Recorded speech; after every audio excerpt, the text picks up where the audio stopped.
Une Europe à la fois de la protection et de l'ambition, puisque nos concitoyens ont accepté, ont voulu faire l'Europe pour se protéger des dérèglements de la mondialisation sous toutes ses formes et pour rendre l'Europe plus forte dans la mondialisation. Et donc l'Europe qui protège, c'est une Europe qui sait régler le problème des travailleurs détachés. Le chancelier l'a rappelé, nous avons un alignement de vues absolument parfait sur ce sujet. Nous partageons la même vision des choses. La directive travailleurs détachés telle qu'elle fonctionne est une trahison de l'esprit européen dans ses fondamentaux. Le marché unique européen et la libre circulation des travailleurs n'a pas pour but de favoriser les pays qui font la promotion du moindre droit social. Et on le voit bien, c'est ce qui d'ailleurs dans nos pays nourrit le populisme et érode la confiance dans le projet européen.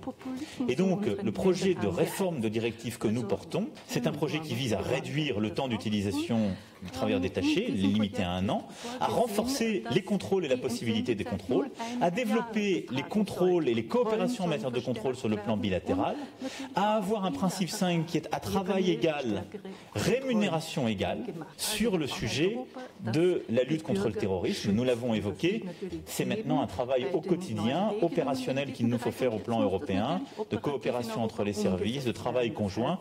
L'Europe qui protège, c'est aussi une Europe qui se protège mieux des migrations.